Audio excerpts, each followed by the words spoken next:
क्या आपने कभी सोचा है कि यदि आप किसी बिजनेस को ज्वाइन करते हैं तो आप सबसे पहले क्या सोचेंगे? सबसे पहले आप क्या सोचेंगे कि जो भी बिजनेस आप ज्वाइन करने वाले हैं वो उस बिजनेस के जो भी एसेट है और जो भी लायबिलिटीज है उनके बारे में आपको जानकारी हो। क्यों? क्योंकि यदि आप उस बिजनेस से जुड़ते हैं तो अब हर वो चीज जो बिजनेस पहले करता आ रहा था उसमें आपकी भी हिस्सेदारी होने वाली है या पार्टिसिपेशन होने वाला है। इसी टॉपिक को आज जानेंगे जिसको हम revaluation of asset and liabilities बोलते हैं। तो हेलो स्टूडेंट्स, वेलकम टू फ्यूके एजुकेशन। मेरा नाम है आकाश रजक और आज हम कंटिन्यू करते हुए जो टॉपिक थर्ड है सेकंड चैप्टर का वो स्टार्ट करेंगे, जिसमें आज हम पढ़ेंगे कि revaluation of asset and reassessment, जिसको हम बोलते हैं परिसंपत्तियों का पूर्ण मूल्यांकन और दायित्वों का पूर्ण निर्धारण, है ना। तो इसमें हम देखते हैं सबसे पहले कि हमें क्या क्या चीजें समझने की जरूरत है। तो सबसे पहले यदि हम जाने कि किसी भी हम जो चैप्टर कर रहे हैं वो सबसे पहले तो हम कि जब नया साझेदार व्यापार में प्रवेश करता है, मतलब जब कोई नया पार्टनर बिजनेस में आता है, तो जब कोई नया पार्टनर बिजनेस में आएगा तो उससे हमें फायदा क्या होगा, उससे हमें नुकसान क्या होगा, या उस पार्टनर के लिए क्या चीज जरूरी होगी वो हमें निकालनी रहती है। तो इसमें कुछ हमारी जनरल एंट्रीज है, प्लस इसका जो फॉर्मेट है वो हम समझेंगे किस तरीके से उस फॉर्मेट को बनाया जाता है ताकि हम इजिली इसको एग्जाम में सॉल्व कर सके। तो यदि हम बात करें नए साझेदार के प्रवेश पर, यह गणना करना कि क्या फर्म की परिसंपत्तियों को उनके वर्तमान मूल्य पर दर्शाया गया है और है ना आवश्यक है। मतलब क्यों? क्योंकि वो आज चाहेगा कि आज प्रेजेंट जो वैल्यू है बिजनेस की उसके बारे में उसको जानकारी रहे, उसके बारे में उसको नॉलेज रहे। इस स्थिति में क्या होगा, परिसंपत्तियों का मूल्य अधिक होगा या कम होगा, इनका पूर्ण मूल्यांकन किया जाएगा। इसी प्रकार दायित्व का पूर्ण निर्धारण किया जाएगा जिससे पुस्तकों में इनको उनके सही मूल्य पर लाया जा सके। क्यों? क्योंकि आज आप अगर कोई बिजनेस से जुड़ते हो तो आप जानना चाहते हो कि उस बिजनेस की कितने दायित्व में है, मतलब किस तरीके की लायबिलिटीज उसको पे करनी है या किस तरीके के इसके एसेट्स है। यदि हो सकता है आप किसी बिजनेस को ज्वाइन कर रहे हो और उस बिजनेस ने आपको बताया नहीं कि उसकी जो लायबिलिटीज है या एक तरीके से दायित्व हैं वो बहुत ज्यादा है, मगर उन्होंने बहुत कम करके बताया, और जब आप उस बिजनेस में जुड़ते हो तब आपको एक्चुअल में पता चलता है, तो जो भी लॉस होगा वो आपको भी बेयर करना पड़ेगा। इसी चक्कर में जब भी कोई नया साझेदार प्रवेश करता है तो वो क्या करता है, सबसे पहले एसेट और लायबिलिटीज की जो भी वैल्यू होती है उसको प्रेजेंट डेट पे देखता है। इस समय यहाँ पर कुछ गैर अभिलेखित परिसंपत्तियां एवं दायित्व भी फर्म में हो सकते हैं। तो कई ऐसे एसेट है ना, गैर अभिलेखित मतलब इसको हम बोलते हैं अनरिकॉर्डेड, मतलब अनरिकॉर्डेड एसेट भी हो सकते हैं और अनरिकॉर्डेड लायबिलिटीज भी हो सकती हैं बिजनेस में, जो आपको अभी तक ध्यान में नहीं आई। मगर जब आप ये करेंगे, क्या रिवैल्यूएशन करेंगे, रीअसेसमेंट करेंगे या परिसंपत्तियों का पूर्ण मूल्यांकन या दायित्वों का पूर्ण निर्धारण करेंगे, तो वो आपके सामने निकल के आती है। इनको भी फर्म का लेखा पुस्तकों में लाना होगा। इस उद्देश्य के लिए फर्म पूर्ण मूल्यांकन खाता तैयार करती है। प्रत्येक परिसंपत्तियों का दायित्व पर लाभ या हानि को इस खाते में हस्तांतरित किया जाता है। अभी अकाउंट हम बनाते हैं, है ना, जिसको हम परिसंपत्ति या दायित्व पर, है ना, जो भी उससे होता है पूर्ण मूल्यांकन खाता, रिवैल्यूएशन अकाउंट जिसको हम बोलते हैं। कौन सा अकाउंट बोलते हैं? Revaluation account. अभी रिवैल्यूएशन अकाउंट क्यों जरूरी है? ताकि हमें अपने जो आज प्रेजेंट डे पे एसेट और लायबिलिटीज उनकी वैल्यू के बारे में पता चल सके। अंत में इसके शेष के पुराने साझेदार ये पूंजी खातों में उनके पुराने लाभ विभाजन अनुपात में हस्तांतरित करते हैं। यदि कुछ बचा होता है, प्रॉफिट वगैरह, रिजर्व वगैरह या ख्याति जिसको हम गुडविल कहते हैं, तो पुराने साझेदार पुराने अनुपात में ही आपस में बांट लेते हैं। दूसरे शब्दों में पूर्ण मूल्यांकन खाते में प्रत्येक परिसंपत्ति के मूल्य में वृद्धि पर तथा दायित्व में कमी होने पर जमा किया जाएगा, क्योंकि यह एक अभिलाभ है, और परिसंपत्तियों के मूल्य में कमी तथा दायित्व में वृद्धि होने पर नाम किया जाएगा क्योंकि यह हानि है। तो सिंपल है, दो साइड आपके इसके अकाउंट के बनेंगे। अभी हम देखेंगे किस तरीके से अकाउंट बनाते हैं हम। तो एक साइड जो भी लाभ होगा आपका वो आएगा, और एक साइड जो भी आपको हानि होगी वो सारी चीजें। इसी प्रकार गैर अभिलेखित परिसंपत्तियों जमा तथा गैर अभिलेखित दायित्व का पूर्ण मूल्यांकन खाते में नाम पक्ष में किया जाएगा। यदि पूर्ण मूल्यांकन खाता अंत में जमा शेष दर्शाता है तो यह निवल लाभ, और यदि नाम शेष दर्शाता है तो क्या हो जाएगा, यदि डेबिट साइड ज्यादा होगा और क्रेडिट साइड कम होगा ना, तो वही वो कह रहा है नाम, है ना। डेबिट अगर ज्यादा होगा क्रेडिट से तो क्या होगा, आपको लॉस हानि होगी, और यदि क्रेडिट ज्यादा होगा डेबिट से तो क्या होगा, आपको प्रॉफिट होगा, फायदा होगा, लाभ होगा, है ना। तो ये निवल हानि है। जिसको कि पुराने साझेदारों में उनके लाभ विभाजन अनुपात है ना, जो पुराने होंगे उन्हीं को उनके जो लाभ विभाजन अनुपात है, ओल्ड प्रॉफिट शेयरिंग रेशियो, इसी में डिस्ट्रीब्यूट किया जाता है, ट्रांसफर किया जाता है। परिसंपत्तियों का पूर्ण मूल्यांकन और दायित्व पूर्ण निर्धारण का निम्न प्रविष्टियां है ना, प्रविष्टियां मतलब जनरल एंट्रीज अभिलेखित की जाती है। कौन कौन सी जनरल एंट्रीज है? तो यदि हम बात करें सबसे पहले कि अगर कोई परिसंपत्ति है, मतलब यदि कोई एसेट की वैल्यू बढ़ जाती है, तो एसेट की वैल्यू, सबसे पहले तो हम फॉर्मेट समझ लेते हैं कि किस तरीके का रिवैल्यूएशन का फॉर्मेट बनता है।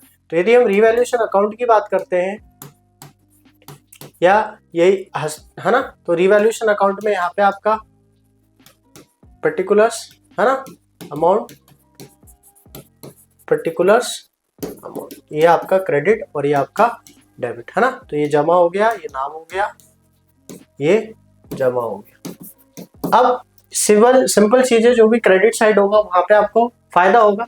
तो यदि परिसंपत्तियों का मूल्य बढ़ जाता है तो यहाँ पे हम बाय क्या लिख देंगे? एसेट है ना। तो बाय इंक्रीज इन एसेट, तो जो भी एसेट में इंक्रीज होगा वो हम लिख देंगे, मतलब परिसंपत्तियों में है ना। तो ये देखिए हमारी पहली एंट्री क्या हो गई? परिसंपत्तियां खाता नाम डेबिट टू पूर्ण मूल्यांकन खाता। दूसरा हमारा जो है परिसंपत्तियों के मूल्य में कमी, यदि यही कमी होती है परिसंपत्तियों में, एसेट में, तो हमारा नुकसान होगा। तो नुकसान हम किस साइड लिखेंगे? इस साइड। तो डू डिक्रीज या परिसंपत्तियों के मूल्य में क्या कमी, तो एसेट को किस साइड लिख देंगे? डेबिट साइड में लिख देंगे। तो ये हमारी दूसरी एंट्री हो गई। तो इस केस में हम क्या करेंगे? पूर्ण मूल्यांकन खाता को नाम टू परिसंपत्तियां खाता जो भी आपका हानि है। इसके बाद आता है दायित्व के मूल्य में वृद्धि दर। दायित्व के मूल्य मतलब लाइबिलिटीज यदि बढ़ती हैं, तो लाइबिलिटीज बढ़ेगी तो किस साइड आएंगी? ये भी हमारी डेबिट साइड आएंगी। तो टू इंक्रीज इन लाइबिलिटीज, मतलब यदि हमारे दायित्व बढ़ रहे हैं तो किस साइड आएंगे? ये डेबिट साइड में आएंगे। क्यों डेबिट साइड में आएंगे? क्योंकि कहीं ना कहीं इससे हमें क्या हो रहा है? नुकसान हो रहा है, हानि हो रही है। फिर आता है अगर कमी होती है, तो कमी होगी तो फायदा होगा, फायदा होगा तो किस साइड आएगा? इस साइड आएगा। तो बाय डिक्रीज इन लाइबिलिटीज, ठीक है। तो ये हमारे डिक्रीज हो गई लाइबिलिटीज। तो हमारी एंट्री आ गई दायित्व खाता और नाम टू पूर्ण मूल्यांकन खाता जो भी हमारा लाभ होगा। तो ये, इसके अलावा हमारे कई ऐसे अनरिकॉर्डेड लाइबिलिटीज होती हैं जिसको हम रिकॉर्ड नहीं करते, लिखते नहीं है, दर्शाते नहीं है। तो ये किस साइड होगी? अगर लाइबिलिटीज आएगी तो अनरिकॉर्डेड दायित्व होंगे तो, और इसी तरीके से है ना अनरिकॉर्डेड एसेट होंगे तो किस साइड आएंगे? Credit side. अब हम क्या करेंगे? दोनों साइड का टोटल कर लेंगे। यदि हमारा डेबिट ज्यादा हो जाएगा और क्रेडिट कम, अभी हमने डिस्कस किया, तो क्या होगा? लॉस। तो हम यहाँ पे लिख देंगे बाय लॉस। लॉस मतलब हानि। तो यदि हानि होगी तो बांट देंगे हम पार्टनर को, जो भी आपके पार्टनर्स होंगे। यदि प्रॉफिट होगा तो किस साइड लिखेंगे? हम इसको डेबिट साइड में लिखेंगे। तो जो भी हमारे पार्टनर होंगे हम उसको डिस्ट्रीब्यूट कर देंगे। यदि हम अगला देखें तो गैर अभिलेखित परिसंपत्तियों के लिए है ना, गैर अभिलेखित जो भी हमने देखा अनरिकॉर्डेड है ना परिसंपत्ति, एसेट अगर हो, तो हमने अभी देखा क्रेडिट साइड लिखेंगे। तो एंट्री हो जाएगी परिसंपत्ति खाता नाम टू पूर्ण मूल्यांकन खाता। मतलब सिंपल है, अगर किसी भी चीज की वैल्यू बढ़ रही होगी तो एंट्रीज में डेबिट हो जाएगा और अकाउंट में क्रेडिट हो जाएगा। अगर किसी भी चीज की वैल्यू घट रही होगी तो एंट्रीज में क्रेडिट हो जाएगा और अकाउंट में डेबिट हो जाएगा, है ना। तो गैर अभिलेखित दायित्व अगर बढ़ेंगे तो सिंपल है, अभी बताया आपको, अगर लाइबिलिटी बढ़ रही है, दायित्व बढ़ रहे हैं तो डेबिट साइड आएगा काय में? अकाउंट में। और क्रेडिट आएगा कहाँ पे? तो ये आ गया देयता खाता, है ना। तो जो भी हानि हुई आपको। इसके बाद आता है पूर्ण मूल्यांकन पर अगर लाभ होता है। तो अभी हमने देखा अगर लाभ होता है तो हम किस साइड कर रहे थे? डेबिट साइड में। तो अगर अकाउंट में डेबिट में आ रहा है तो एंट्री में साझेदारों को पूंजी खाता क्या आ जाएगा? क्रेडिट आ जाएगा, है ना, जिसको हम जमा भी बोलते हैं, ठीक है। इसके बाद अगर हानि होती है तो अभी हमने देखा हानि होती है तो क्रेडिट साइड देते हैं। तो यहाँ व्यक्तिगत है ना, तो ये यहाँ पे ये डेबिट हो जाएगा क्योंकि अकाउंट में कहाँ पे आ रहा था? क्रेडिट में आ रहा था। तो कहीं ना कहीं यदि आप अकाउंट से और एंट्रीज में ट्रांसफर करते हो, तो यदि ये हमारा डेबिट साइड में कोई भी चीज है, अगर ये डेबिट साइड में कोई भी चीज लिखी है, तो जब हम जनरल एंट्रीज करते हैं या जब हम प्रविष्टियां करते हैं तो प्रविष्टियों में ये चीज क्या हो जाएगी? क्रेडिट हो जाएगी। और अगर ये क्रेडिट साइड है तो उस प्रविष्टि में ये चीज क्या हो जाएगी? डेबिट हो जाएगी। और जो भी खाता आप बना रहे होगे, जैसे पूर्ण मूल्यांकन जो भी खाता आप बना रहे होगे, वो अगर ये डेबिट, ये क्रेडिट हो रहा है तो ये डेबिट हो जाएगा, और अगर ये डेबिट हो रही है एंट्रीज में तो अकाउंट क्या हो जाएगा? क्रेडिट। तो यही है लॉजिक हमारा पूरा इस एंट्रीज में लगा हुआ है। इसके बाद हम अगला देखें तो पूंजी का समायोजन, है ना। समायोजन क्या मतलब हुआ इसका? कि कभी कभी साझेदार के प्रवेश के समय साझेदार लाभ विभाजन अनुपात के आधार पर अपनी पूंजी में समायोजन के लिए सहमत होते हैं, ऐसी स्थिति में नए साझेदार की पूंजी दी गई है तो उसके आधार पर पुराने साझेदार की नई पूंजी की गणना की जाती है, जिसको हम एडजस्टमेंट ऑफ कैपिटल भी बोलते हैं। देखिए क्या है, इंपॉर्टेंट टॉपिक है आपके एग्जाम के लिए। क्यों इंपॉर्टेंट है? क्योंकि आप यहाँ पे जो बचा हुआ पूंजी है या बचा हुआ कैपिटल है वो नहीं लिखते। आप क्या करते हैं, नए पार्टनर के कैपिटल को बेस बना के सारे ही पार्टनर्स का जो क्लोजिंग कैपिटल होता है उसको देखते हैं, या जो पुराने पार्टनर है या सारे पार्टनर है उनका जो भी एडजस्टेड कैपिटल होगा उसको अपने नए अनुपात में विभाजन या डिस्ट्रीब्यूट करते हैं। तो यही वाला केस है हमारा, नए साझेदार की पूंजी दी गई हो तो उसके आधार पर साझेदारों की नई पूंजी की गणना की जाती है। ख्याति संचय, परिसंपत्ति, दायित्व का पूर्ण मूल्यांकन आदि के सभी समायोजनों के पश्चात निर्धारित की गई पूंजी की तुलना पुरानी पूंजी से की जाती है। यदि किसी साझेदार की पूंजी कम होती है तो क्या करते हैं, वह कमी को पूरा करने के लिए आवश्यक राशि लेके आता है। जैसे मैं यदि बोलूं कि जो हमारा एक नया पार्टनर है सी, वो 1 लाख रुपए में एडमिट होता है और 1/4 भाग में एडमिट होता है, तो हम क्या करते हैं, 1 लाख में इसी का शेयर को उल्टा इंटू करेंगे, रेसिप्रोकल इंटू करेंगे, तो हमारे जो नए फर्म की टोटल पूंजी होगी वो आ जाएगी 4 लाख। अब यदि वो इसको बांटना चाहते हैं, जैसे बाई चांस 2:1 NPSR नए प्रॉफिट शेयरिंग रेशियो में, नए लाभ अनुपात में बांटना चाहते हैं, तो सिंपल है, ए को मिलेगा 2 लाख, बी को मिलेगा 1 लाख और सी को मिलेगा 1 लाख। तो इसी तरीके से 2, 1, 1 तीनों को मिल गया।